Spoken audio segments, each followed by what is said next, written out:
Welcome to Houston Baptist University's Psych 4326, The Psychology of Death and Dying.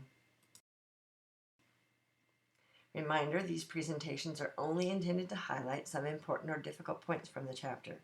They are in no way comprehensive and do not include all the information or material that students will be held responsible for on exams. You are expected to completely and thoroughly engage with all the required learning materials. Exams in this course may include questions taken from the textbook reading, videos, and PowerPoint presentations. This presentation covers important topics from Chapter 15 in our textbook. Make sure you read the entire chapter and take notes. There is much more material in the chapter than we are covering in this presentation. In 2014, there were a little over 46 million older adults, meaning 65 or older, in the U.S., which is about 14.5% of the total population. This is expected to increase to 82.3 million by 2040. Erickson described the developmental task of older adulthood as involving the achievement of ego integrity versus despair. It's common for older people to go through a time of introspection, self-reflection, and life review. The leading causes of death were heart disease, cancer, and chronic and degenerative diseases. Deaths related to Alzheimer's disease have increased, with Alzheimer's being the cause of nearly 93,541 deaths among older adults in 2014. In considering older people's attitudes towards death, it's generally accepted that older adults are less fearful of death than younger persons. Kalish, 1985, proposed 3 explanations for this. They may accept death more easily because they've been able to live long, full lives. They may have come to accept their own death as a result of the socialization process, in which they have repeatedly experienced the deaths of others.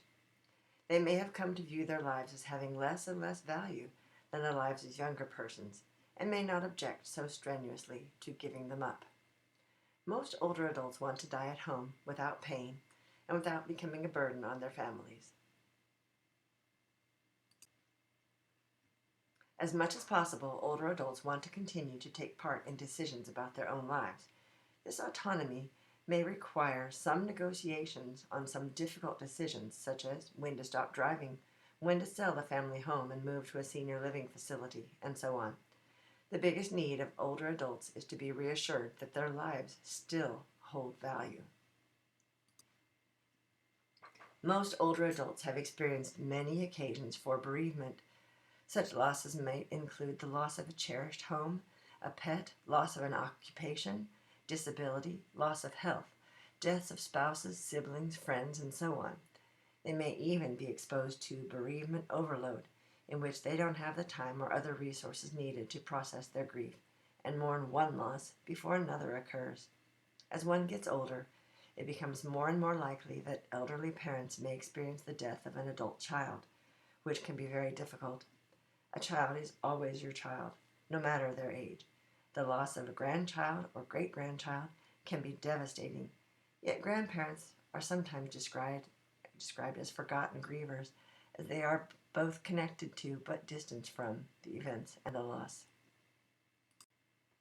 Suicide caused the deaths of 7,912 individuals 65 years and up in the U.S. in 2015. These deaths represented 17.9% of all deaths by suicide in the U.S. that year. The same year, older adults made up only 14.9% of the total population. So the high number of suicide deaths in a relatively small segment of the population means very high rates of suicide in this age group.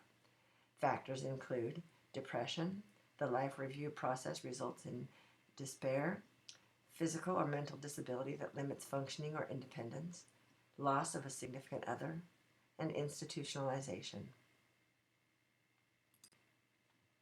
Make sure you read Chapter 15 thoroughly and understand the terms found at the back of the chapter. There's so much more than we're covering in this presentation.